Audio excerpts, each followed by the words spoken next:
ശ്ലോകം 8. സവിസ്മയൈ കമലഭവാദിഭി സുരൈ. എന്തൊന്നില്ലാത്ത വിസ്മയം, ആശ്ചര്യം. ആർക്കൊക്കെയാണ്? കമലഭവാദിഭി. കമലം താമര, കമലഭവം താമരയിൽ നിന്നുണ്ടായവൻ ബ്രഹ്മാവ്. ബ്രഹ്മാവ് മുതലായവരെ, ബ്രഹ്മാവ്, ഇന്ദ്രൻ, പിന്നെ മറ്റ് ദേവന്മാർ, മഹർഷിമാരൊക്കെ അവിടെ ഉണ്ടാവും. ഇവിടെ സുരേഹി ദേവന്മാരെ മാത്രമേ പറഞ്ഞുള്ളൂ.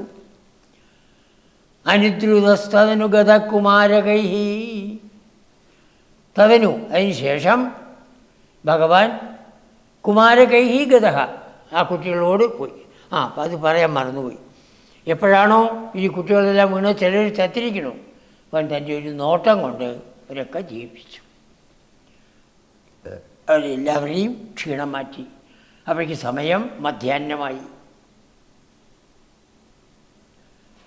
വിശക്കുന്നുണ്ടല്ലേ, എന്നാ പോവുക, ഉണ്ണാൻ പോവുക, ഉണ്ണാൻ പോവുക.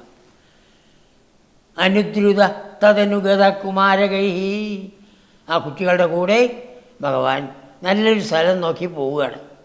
അനുദ്രുത ഈ ദേവന്മാർ പിന്നാലെ, അവരുടെ പിന്നാലെ പോവുകയാണ്. അവരാകാശത്തിൽ കൂടി ഇവർ താഴത്തുകൂടി പോകും.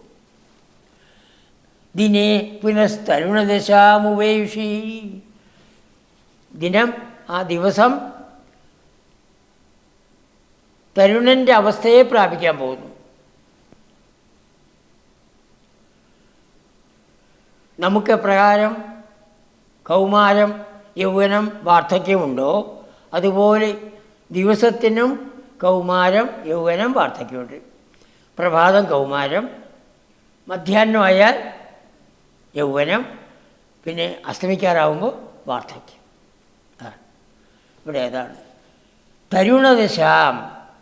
സൂര്യൻ ഉച്ചത്തിൽ വരുന്നു, അതാണ് തരുണദശ. ദിനേ പുനസ്തരുണദശാമുപയുഷി. തരുണദശ മധ്യാഹ്നം, മധ്യാഹ്നത്തെ ഉപയുഷി അടുത്തപ്പോൾ, പ്രാപിച്ചപ്പോൾ. സ്വകൈഹി തൻ്റെ ആൾക്കാരോടുകൂടി, ഈ കുട്ടികളോടുകൂടി ഭഗവാൻ ഗുരുവായൂരപ്പൻ കൃഷ്ണൻ ഭോജനോത്സവം അതനുത. ഭോജന ഉത്സവം, കഴിക്കുക, ആഹാരം കഴിക്കുക എന്നുള്ള അതൊരു ഉത്സവമായിരുന്നു. ഇത് എല്ലാ ദിവസവും ഉള്ളതാണ്, പക്ഷെ ഒരു ദിവസത്തിൻ്റെ പറയുള്ളൂ.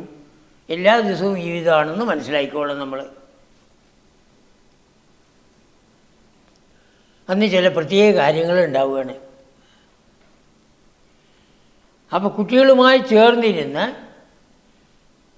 ഭുജിക്കുക എന്നുള്ളത് ഭഗവാനെ സംബന്ധിച്ചും കുട്ടികളെ സംബന്ധിച്ചും ഒരു ഉത്സവമാണ്. എന്താണ് ഉത്സവം? ആനന്ദത്തെ ഉണ്ടാക്കുന്നതാണ് ഉത്സവം. ഉത്സുതേ ഹർഷമനേന ഇത് ഉത്സവ. യാതൊന്നിൽ പങ്കുകൊണ്ടാൽ സന്തോഷമുണ്ടാവുമോ,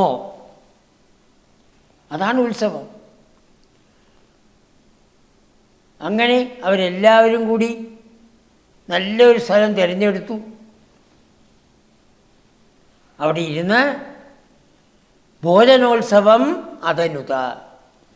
ഭോജനമാകുന്ന ഉത്സവത്തെ ഭഗവാൻ ചെയ്തു, അതനുത ചെയ്തു. ഭോജനോത്സവത്തെ കൊണ്ടാടി.